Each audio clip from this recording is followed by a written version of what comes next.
Perkenalkan saya Zaki Fitra Yandri, berasal dari SMA Negeri 1 Pariaman, yang mana bertugaskan sebagai pembicara pertama dari tim kontra. Dewan Juri yang terhormat dan tim afirmasi yang kami hargai, masih perdebatan kita kali ini adalah bahwa pejabat pemerintah dilarang menggunakan pengaruh media sosial atau influencer dalam mensosialisasikan kebijakannya. Kami selaku tim kontra sangat tidak menyesalkan dengan adanya penggunaan influencer dalam pensosialisasian kebijakan, karena dampak dari penggunaan influencer ini sangat banyak, yang mana akan mempermudah pensosialisasikan kebijakan yang akan dipublish. Tujuan penggunaan influencer ini adalah agar mempermudah dalam pensosialisasikan kebijakan, yang mana juga dapat mempengaruhi orang-orang banyak, akan kebijakan yang ingin disosialisasikan. Masuk ke ranah sanggahan saya. Yang pertama, mereka mengatakan penggunaan influencer menyebabkan terjadinya pengalihan tanggung jawab. Sepertinya tim afirmasi kurang memahami apa fungsi influencer itu sendiri. Dewan Juri yang terhormat, mereka menganggap atau menilai influencer hanya dari segi negatifnya saja.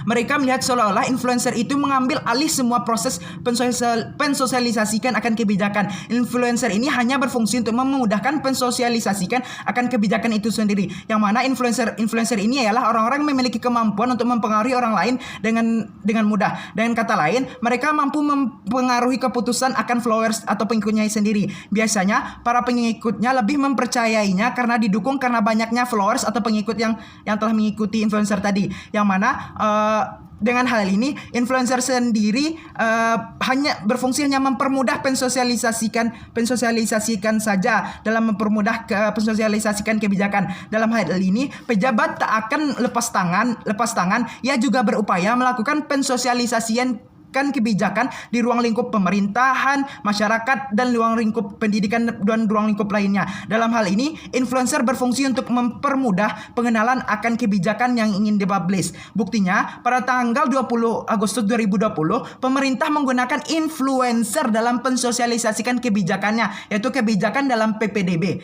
Yang mana PPDB adalah penerimaan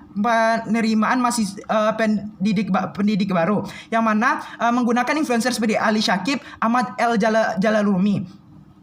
Yang mana dalam penggunaan ini akan mempermudah pensosialisasian tadi, karena para pengikut dari influencer tadi ialah orang-orang dari segala umur, segala faktor, dan segala golongan. Pada saat ini banyaknya masyarakat menggunakan media sosial seperti Instagram, Facebook, dan lainnya. Tidak dipungkiri ia tidak mengikuti artis ini karena mereka telah memiliki nama besar di industri informasi, industri media sosial, dan industri perfilman.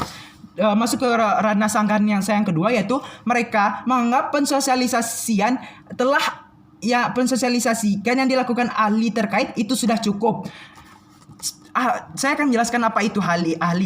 Menurut KBBI, ahli ialah orang yang pintar atau paham sekali dalam suatu ilmu atau suatu ilmu. Para ahli biasanya pada umumnya melakukan pensosialisasian kebijakan pasti banyak menggunakan kata-kata ilmiah, yang mana ini sulit untuk dicerna oleh orang-orang awam, sehingga pensosialisasi ini kurang efisien. Lebih lagi, cara penyampaian biasanya para ahli ialah cara yang membosankan, yang mana orang-orang banyak tidak akan kurang tertarik dengan cara pembawaan dari para ahli tadi.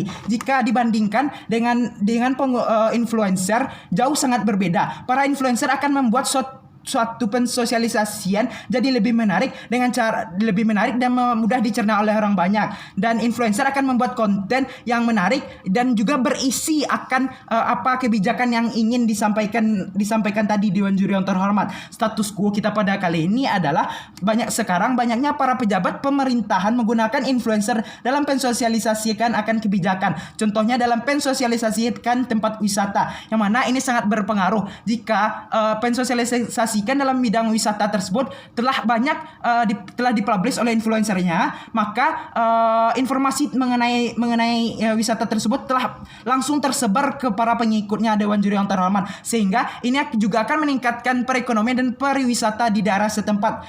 Dewan Juri yang terhormat, masuk ke ranah argumen saya, yaitu mengapa hal ini dapat dibenarkan dan tidak dapat disesalkan. Masuk ke sub argumen saya yang pertama, yaitu dampak influencer dan dalam pensosialisasikan kebijakan pemerintah. Influencer biasanya ialah orang-orang yang telah dipercayai dan telah diyakini akan kepastian informasinya informasi yang ditawarkannya Dewan Juri yang terhormat. Biasanya influencer ini adalah seperti vlogger, youtuber, selebgram dan artis. Dengan pemanfaatan influencer ini dapat dengan mudah untuk mensosialisasikan kebijakan yang akan dipublish Dewan Juri yang terhormat. Subargumen saya kedua yaitu influencer yaitu menjangkau lebih banyak orang. Saat ini jumlah pengguna media sosial aktif di Indonesia adalah 150 juta jiwa dengan rata-rata aktif yaitu 3,5 per jam per hari. Coba saja kita lakukan pempromosian ke influencer, maka banyak jutaan orang dapat melihat secara spontan